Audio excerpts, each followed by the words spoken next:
प्रधानमंत्री जन धन योजना 11 साल की क्रांति की कहानी। दोस्तों, अगर हम भारत के आर्थिक इतिहास की बात करें तो 2014 का साल एक मील का पत्थर साबित हुआ। इसी साल प्रधानमंत्री जन धन योजना की शुरुआत हुई थी।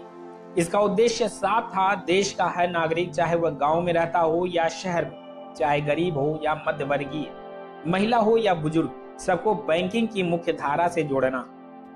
जन धन योजना केवल एक सरकारी योजना नहीं थी, बल्कि यह उस सोच की शुरुआत थी कि वित्तीय समावेशन हर नागरिक का अधिकार है।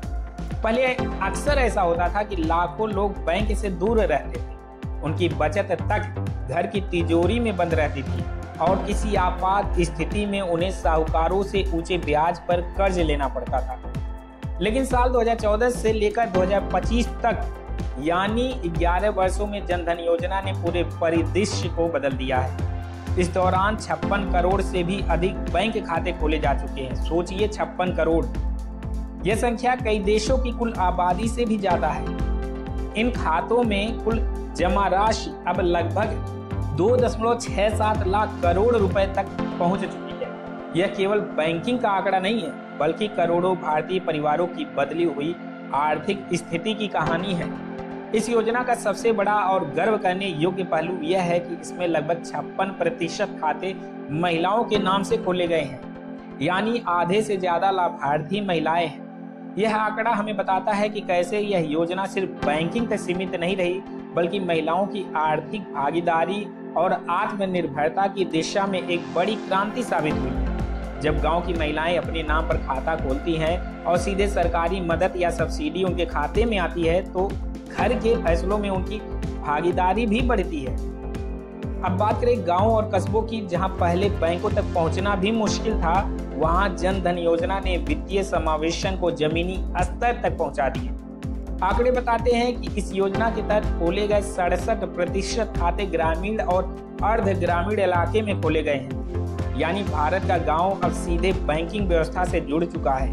वहीं 33% खाते शहरी और अर्ध शहरी क्षेत्रों में खोले गए हैं। इससे स्पष्ट होता है कि यह योजना पूरे देश में समान रूप से सफल रही। जन धन योजना की एक और बड़ी ताकत है डायरेक्ट बेनिफिट ट्रांसफर। पहले सरकारी योजनाओं की सब्सिडी और सहायता लाभार्थियों तक पहुंचते पहुंचते बिचौलिए के हाथों में फंस जाती थी। भ्रष्टाचार और देरी आम बात थी, लेकिन जन धन खातों के आने के बाद सरकार की सहायता सीधे लाभार्थियों के खाते में पहुंचने लगी। इससे पारदर्शिता आई, भ्रष्टाचार कम हुआ और गरीबों को उनका हक समय पर मिलने लगा। सिर्फ यही नहीं, इस योजना ने भारत को डिजिटल लेनदेन और नकद रहित अर्थव्यवस्था की ओर भी बढ़ाया। जब लोगों के पास बैंक खाता आया तो धीरे धीरे उन्हें यूपीआई, रुपे कार्ड और मोबाइल बैंकिंग जैसी सुविधाओं से जोड़ा गया।